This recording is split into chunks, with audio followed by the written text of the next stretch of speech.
Good day, my name is Dela Imigo and this is Import Export Platform, Facebook Live from 3 Invest Trade Academy. You are on to another edition of this program. It comes to you every week, on Thursday by 5 p.m. On this program, we basically look at different issues as far as trade is concerned in Nigeria and in Africa and probably some other time in another part of the world. And we have 3 segments in this program: trade news, trade education, and trade program, and trade news, trade education, and trade program.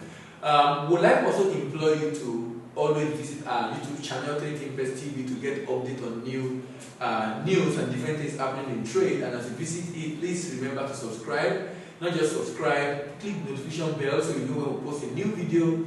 Not just do that, drop your comment and please like the video and share with your friends. With me in the studio as usual, yeah?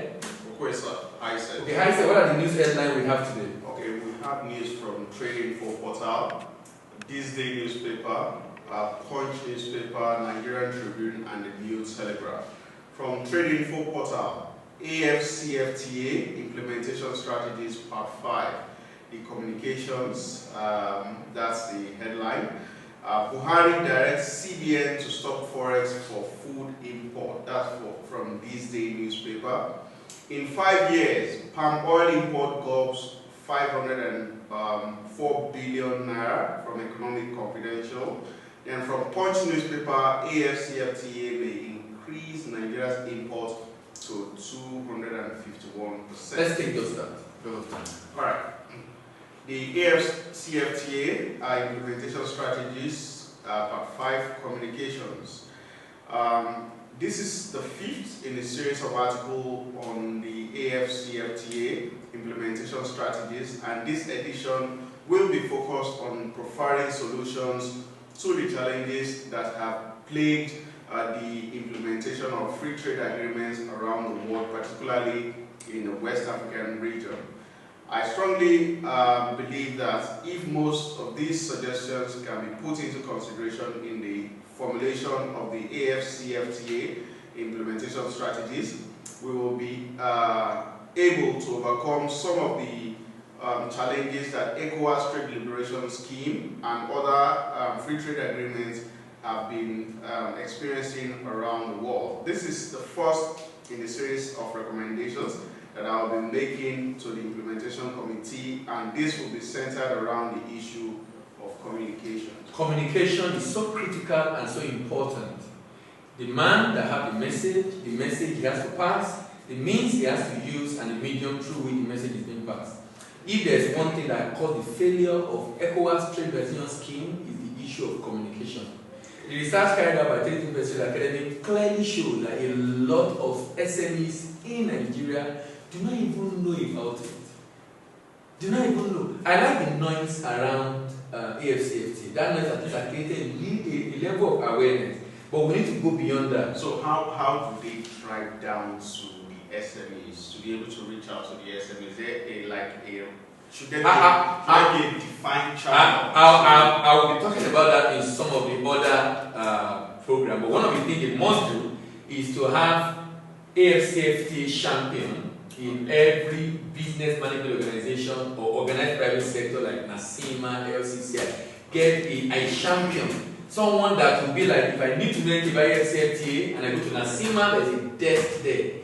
If I go to LCCI, there's a desk. If I go to CASIMA, there's a desk there. If I go to Sakima, that's Southeast Chamber of Commerce, there's a desk there. If I go to Kano, if I go to ACCI, there's a desk there. Such that at the end of the day, if I need any information, and look at the information I think that I need to provide, the program itself, the detail of the program, the profit, that's the benefit of the program, the policies the government is putting in place regarding the program, the procedure to be able to benefit from the program, the paperwork to be done in the program, the product that can be exported under the program, the purchasers where the buyer are in the program, the promotion, how to get our product to be known. I'm actually doing a research right now. We'll start doing that. Maybe by the end of the month, I'll start. I'm going from one African country to the other, and I found out that about over 90 products, mainly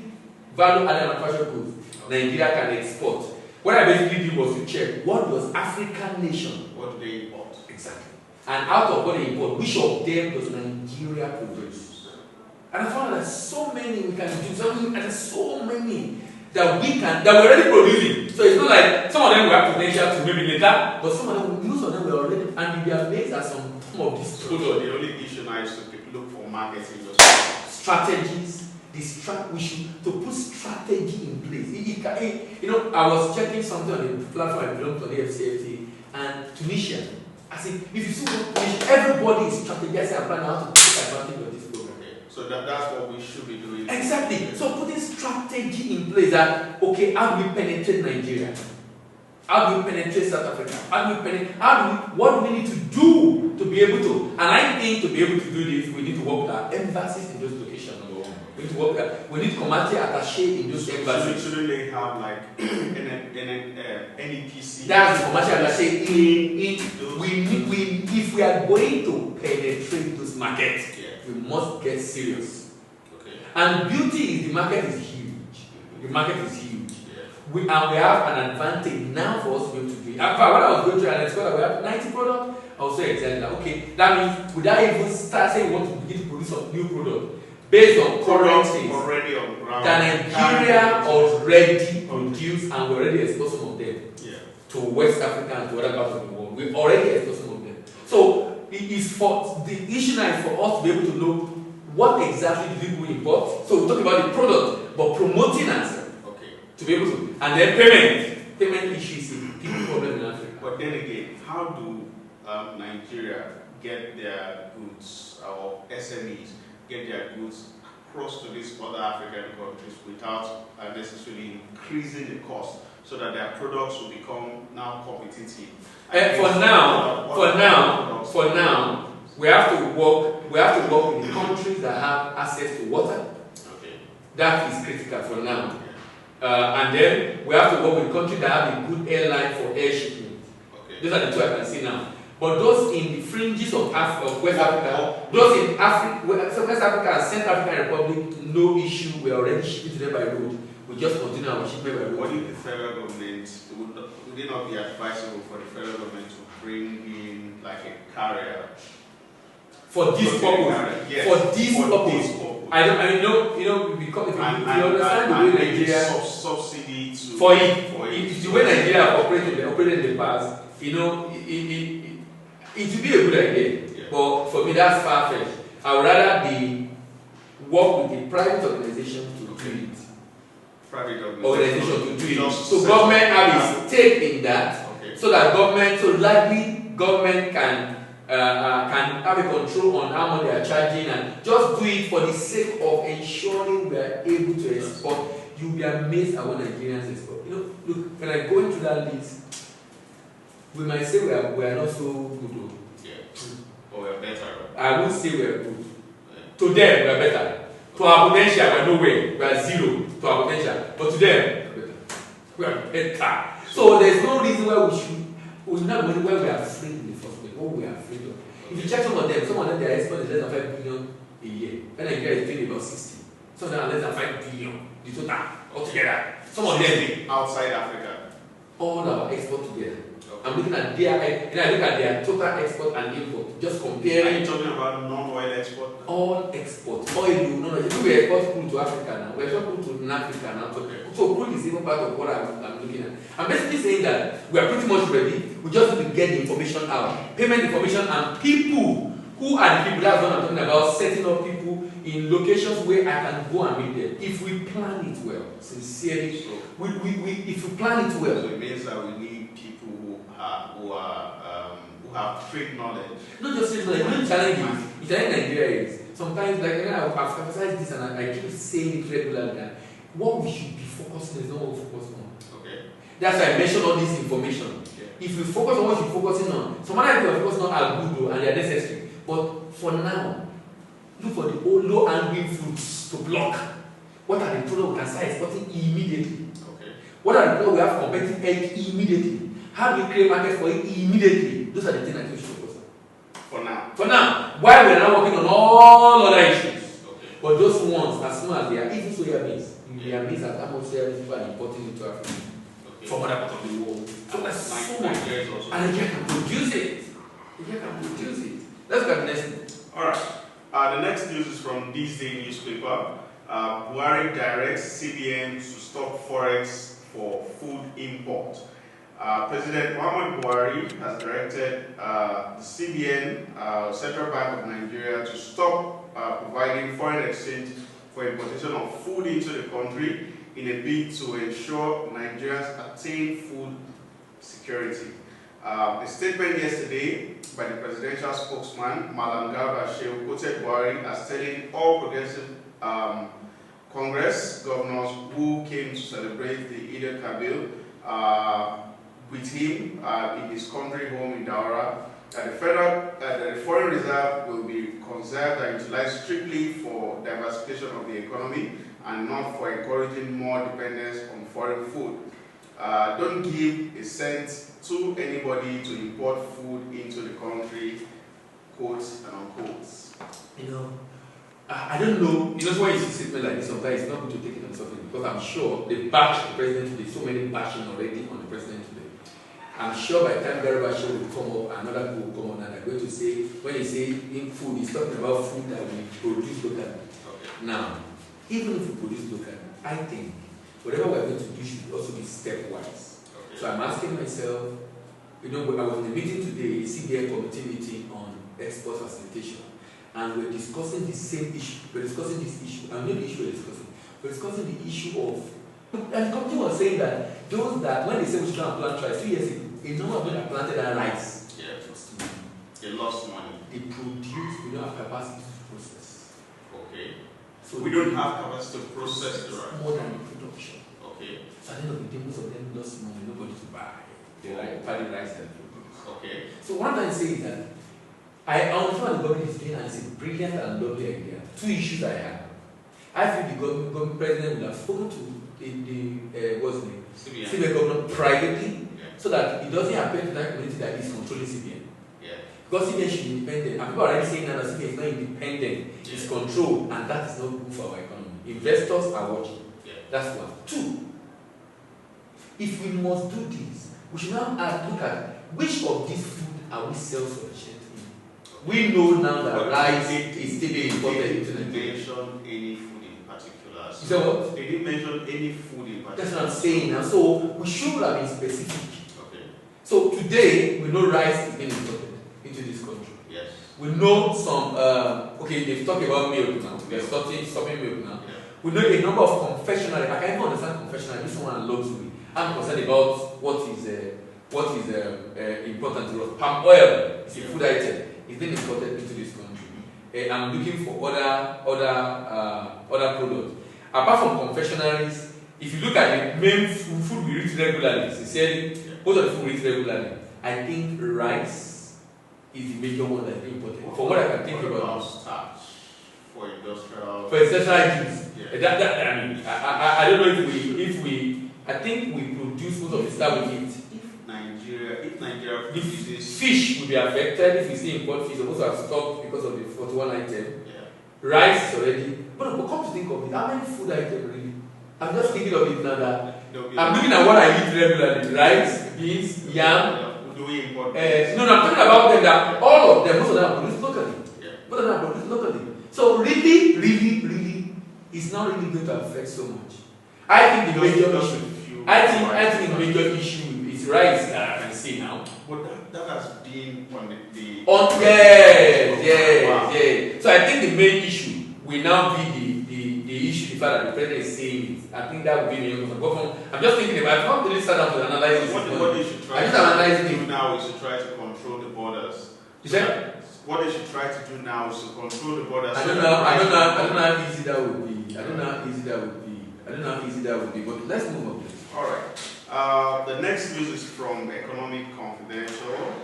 In 5 years, Nigeria imports.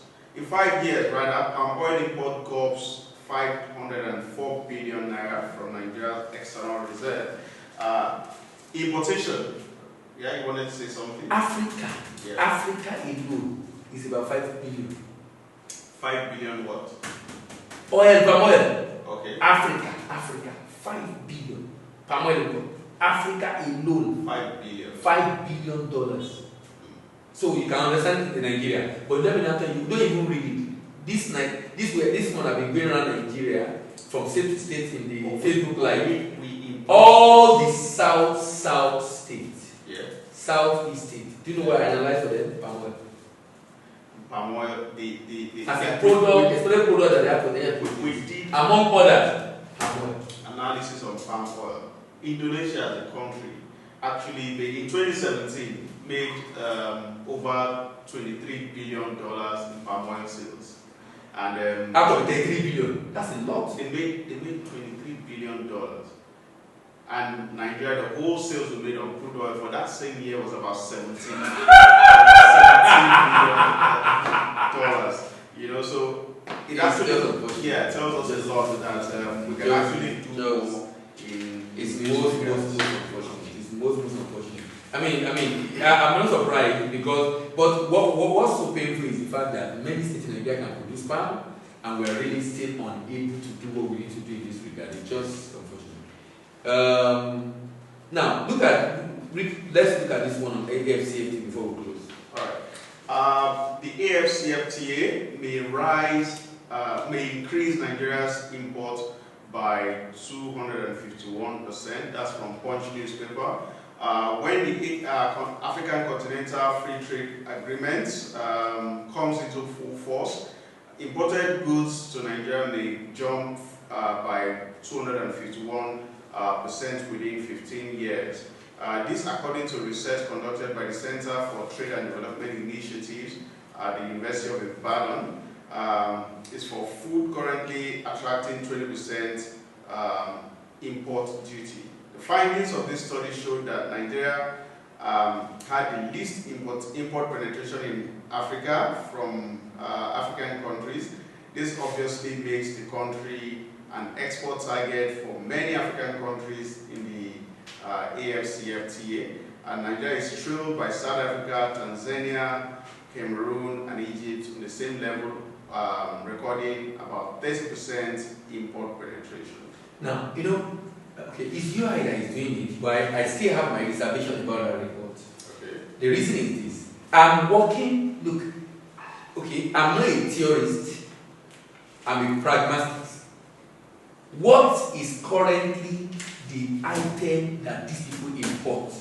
I've just told you, most of the things that these people import, you know, sometimes when we talk about it, we just forgotten that the major importer in Africa, look at this.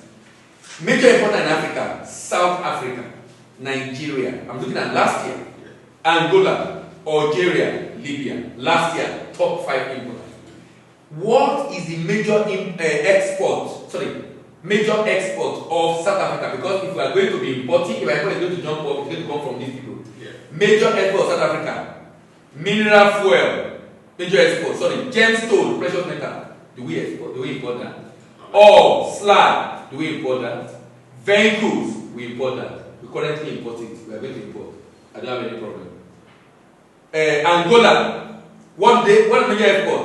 Mineral fuel, 96%. This is that one. Gemstone, fish. Algeria, mineral fuel, that one 94%. You know Nigeria is not. We are supposed to ask 94%. Oil, 94%. Fertilizer, inorganic chemical. Libya, mineral fuel, 97%. 97. So beyond mineral, nothing else. Iron ore, gemstone. I'm trying to show you something. I'm looking at data available. Yeah. And I'm saying on the basis of data of export I can see from these countries, if you are saying our export is going to grow, you are assuming that they are producing a lot that we're going to be buying. Yeah. And I'm asking myself, how much is there? What is the volume? I went for the topmost item they export, and from here you can see.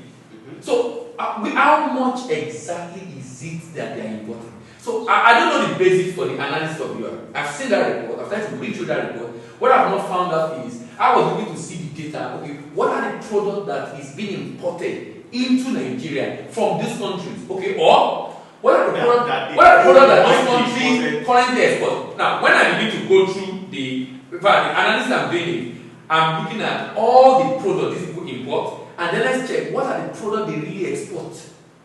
So when you are looking at what they export, you're not saying, okay, you have an idea of what will come to your country. Yeah. But how much? Is it coffee that they are doing off that place? Most African countries. We're not so much of Coffee drinker.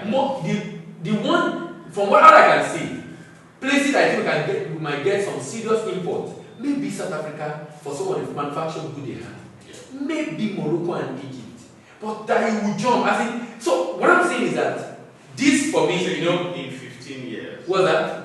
That it will jump to that figure, 251% in 15 years. Nigeria import. Yeah.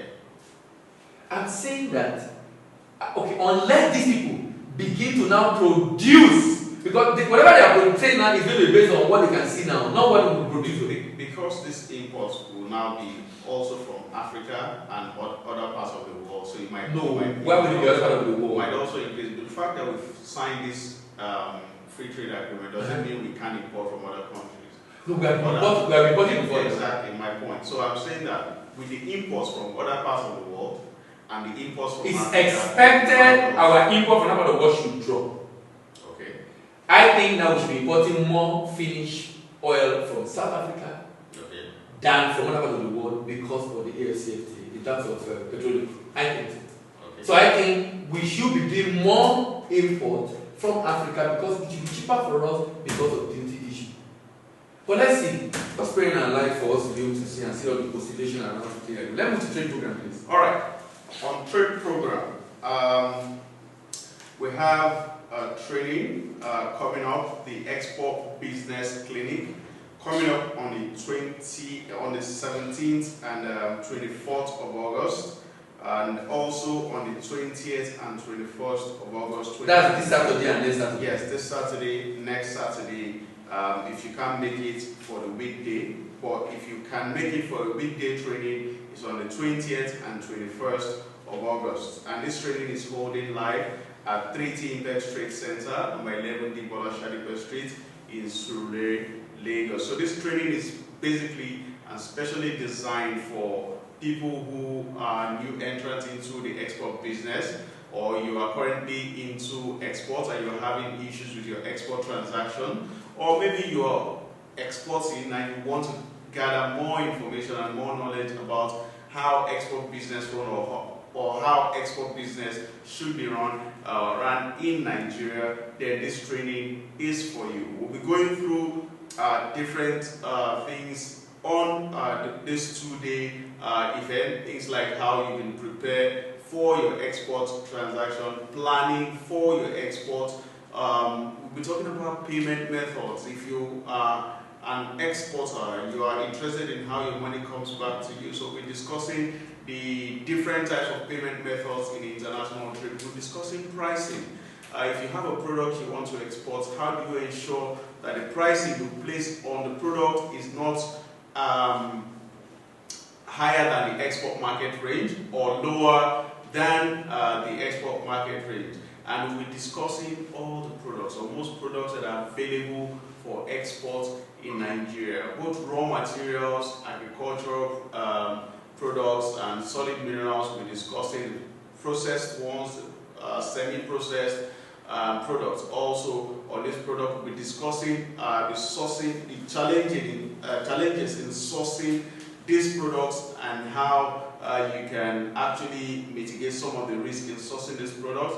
We'll be discussing the risk in export business, how you can put things in place to mitigate some of this risk. We'll be discussing all the cost items. We'll be discussing Incoterms in international trade also. So this two-day training is information packed. It's an event that you do not want to miss if you are trying to move your export business forward. So again, the date is on the 17th and 24th, 2 Saturdays, and 20th and 21st, that's on weekday training. Then if you want to be part of this program or this event, you can send an SMS to 0809 124 449, 0809 124 449. Also, the export business investment for business executive is still very much on.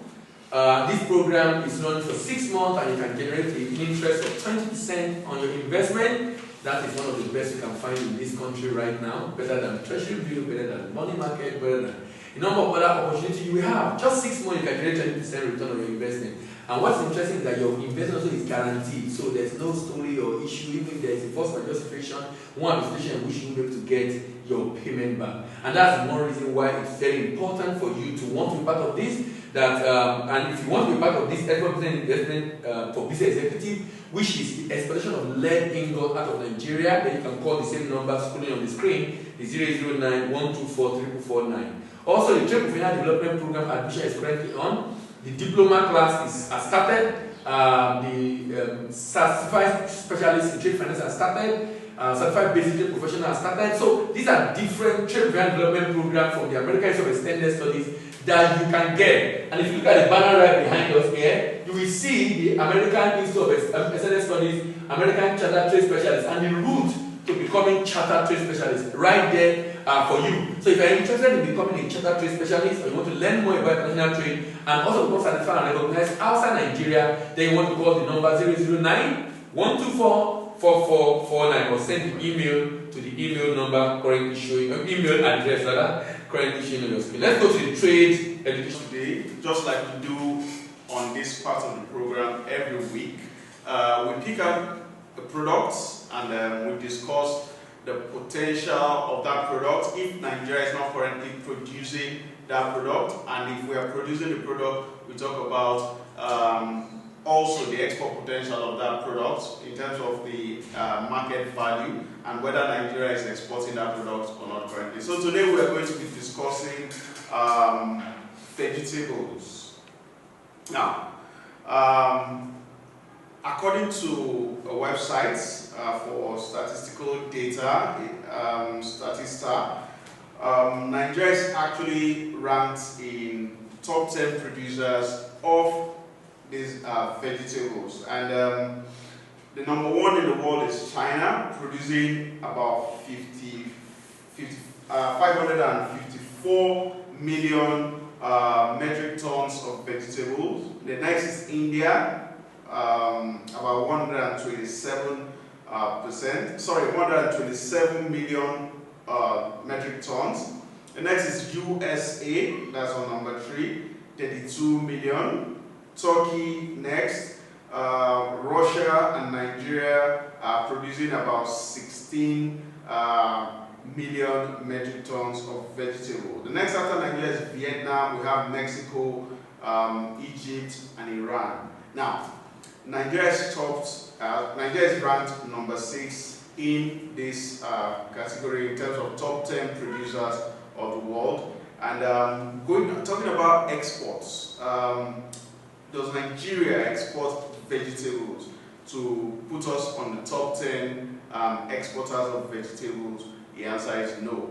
This market is about $3.85 billion, and Nigeria is not taking part in this huge market. Number 1 on the list is Spain. Spain controls about 19% of this market, and funny enough, Spain is not also on the top 10 producer of this. I think I can understand the issue with China, India, US, those top 10 population. Yeah, and then they have a life, and then they eat it. And then they chop. Then you have Mexico. Mexico on the producer list, Mexico is ranked number 8, but on the top 10 exporter, Mexico is number 2. We have Italy, Netherlands, the US, China, France, India, Morocco, and Germany. Now, on where is the export market? The export market, where they export it to, USA is ranked number 1. They consume a lot of this. Germany number 2, France number 3, the United Kingdom number 4, Netherlands number 5, Canada number 6, Belgium number 7, Japan 8, Italy 9, and Austria on number 10. Considering the volume involved, I think it's something we really can do. We do vegetable actually, but like you said, it's not enough for us to be on the to be ranked this month. But you know, sometimes ago, a governor in Nigeria said they exported vegetable worth $5 million. $5 million. Yes, the governor said that. Although some people said the governor should prove and show us evidence, inflow, who are those that inspect, which quarantine, which airport, which this. Why I believe was some of the query, because it has never happened again. It has not been created. If it was a feat that was achieved, Yeah, the governor should prove people wrong the thing by doing it, but it's not been able to do it. So, I mean, that's for me is a challenge. I think it's something we can do. Yeah. I think that if you are among the top 10 producers, what we just need to do is, and when you say export, it doesn't have to be fresh. It can be dry, it can be frozen, so it can be in different forms, so that at the end of the day, even if you're not exporting it in a way that requires, it's just a reflection of what has been happening before. I think it's a convenient place for us to stop. Thank you very much for listening to us again today. My name is Diploma. Isaac, please remember to share this video online. Not just share, drop a comment. We'll appreciate your feedback. Also, click on the like button, but more importantly, subscribe to our channel on YouTube. Bye for now and see you next week.